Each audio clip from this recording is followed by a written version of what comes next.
Hey YouTube, I'm gonna do a short review of this bike stand. It's a maxxhual for the long haul bike stand, and it's model 8725. Bought it on Amazon for $69.95. There were cheaper ones on there, but this was the one that said it would hold up to 66 pounds. So I thought I would do a short review of it. I may have given it an unfair review before. My main issue with this has been right here. It seems to want to slide out, and I think part of it could be solved really simply with a. Guess I'm getting a delivery.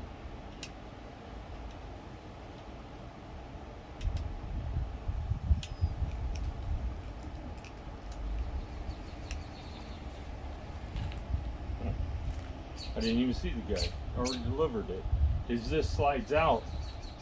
But I think part of that is my fault for trying to have his arm all the way out. So you got to make sure this is tight. And I don't think you can get it tight enough with this little Allen wrench they give you. It's a 5. So I've used it a couple of times. I haven't had problems with this sliding off recently. If it does again, I'll just RTV it to it, use some glue and keep it in place, and then clamp it down. But like I said, if you took a water pump clamp or something and put it right here and clamped it down, I'm sure it wouldn't come loose. They should have had this farther forward. But it is what it is. I think now that I've moved this towards the middle, it'll work fine. The reason I chose this stand is I wanted something that was portable.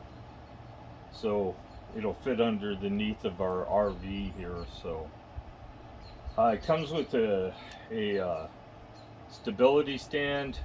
You hook this around that center leg and this on around the front tire, and if you can see that, there's no way it's going to go around a 4-inch front tire.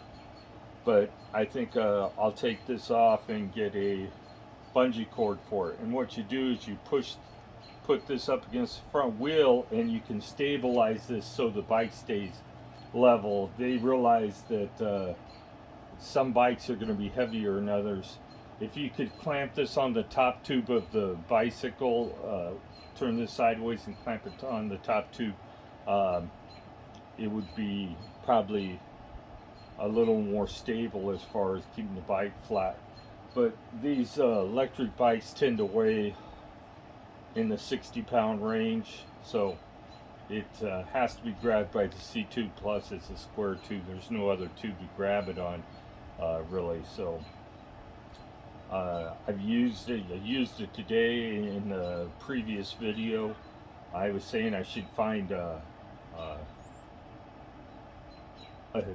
magnetic deal, and then lo and behold, right, the tray that it comes with has a magnet in there, so that's a nice feature. Has little holes in it for tools that you would commonly use and want to keep up. There's a couple of spots to put screws and nuts and washers, plus a strip magnet in here. So I think I unfairly judged it. It works, folds up, and it clamps, so you can set it so that it clamps folded like this. You have 4 legs. It goes out way, you can set how high it is and how far the legs go out. Offers great stability as far as up and down. Your bike won't tip over. So and I'm going to recommend you get something like this if you're going to do the work on your bike. It'll just make it so much easier, and it'll save your computer and your handlebars and all the things on top of it. I see many people turn their bike upside down to pull the wheels off, and it causes damage not only to the seat, but to the things that you have mounted on the handlebars. You got to watch the M5, and I know there's little people built 2x4 blocks to put it on, but still, this is going to be the easiest way to work on your bike. You can spin the wheels, you can check stuff, you can check the bearings, you can do all kinds of stuff with it.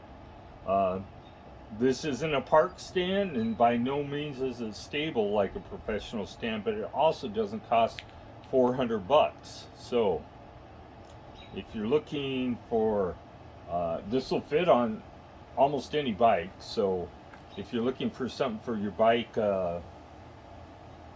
this is probably a fairly decent choice, unless your bike weighs more than 60 pounds. If it's an XP or a step through, you're right in the range of what it's able to do. So some of the heavier bikes, you're just going to end up breaking these tubes, because this is going to be the weak point right here. Is this clamp here will want to pull off this tube. Now I'm sure there's solutions to it. You can buy just this arm from different companies. You get a steel one and weld it on there if you wanted to do it, but then you're modifying something that you probably should have just bought something different. Other than that, it's a fairly decent stand for $69. It fits in my RV. It does everything I want it to. I want a portable stand. This is what I got. There was other choices out there, but this one seems to work okay. The clamp works decent. You can tighten it up as tight as you want, but typically you just need it to clamp on the seat post with just a little force. It doesn't need to be tight, just so the bike stays put. And this arm will keep it so that you can keep your bike level if you need to. So, and it's adjustable. It'll fit anything. You just loosen it up and slide it out. So I haven't used that arm yet. So far I've been able to not use it, but there's going to be points that I'm going to want to work on the front of the bike where I'm going to need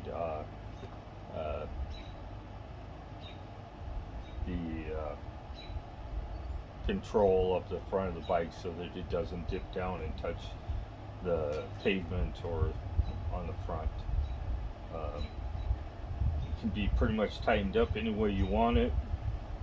But this is definitely a way to make it easier to work on a bike. You don't have the tools laying on the ground or on a bench or somewhere, and it's easy for you to grab it from the bike when you're working on the bike. So it makes it convenient to work on the bike. So if this is something that you're interested in buying, if your bike weighs less than 60 pounds or 60 pounds in that range, it might be the right choice for you. So another video for today. We're up to getting to the 425 range in subscribers.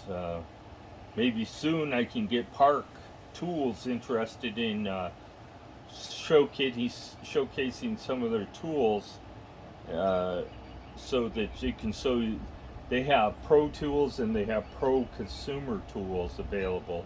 They have two different lines. They have two tool kits, everything you need.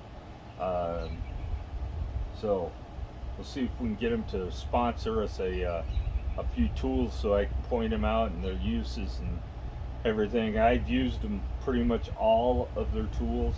Maybe some of not of their newer shock tools, but shocks aren't rocket science. They're just shocks. They fortunately for the bike industry, they make them rebuildable, so those of you that get the XP in a couple years are going to find that you may need to might have oil leaking from it, or you may just need some simple maintenance. It may not work the way you want it. Like I've said in the past, every time you add something to a bike, it complicates it.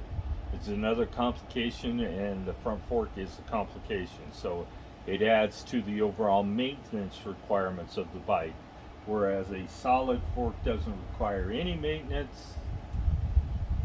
A shock fork eventually will require some maintenance.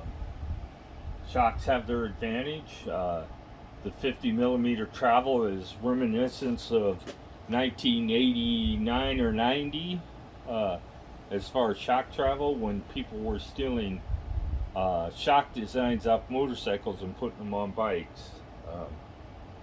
Now we're in the 120, 150, 6 inches of travel on a front shock on a bicycle, and of course they all have their purpose. I still don't think people don't realize the XP is meant for packed surfaces and trails. You can take it off-road, but even with that shock, it's only going to absorb so much. So if you think you're going to get the same kind of mountain bike type abilities out of a 20-inch tired front shock bike, you might be disappointed. It is what it is. We bought the folding bikes because we want to be able to fold them up, put them in a box, and put them in our RV. And I haven't bought the boxes yet. I keep saying it, and every time we go to Grand Rapids, we forget to go to the big box store and buy some boxes for it, but we'll get there. I have so many irons in the fire. I was just telling my wife I have 3 engines that need oil changes that I need to change the oil on. 2 generators and a lawn tractor. So, well, please subscribe. If you have any questions, any suggestions for videos, shoot them my way. Have a great day.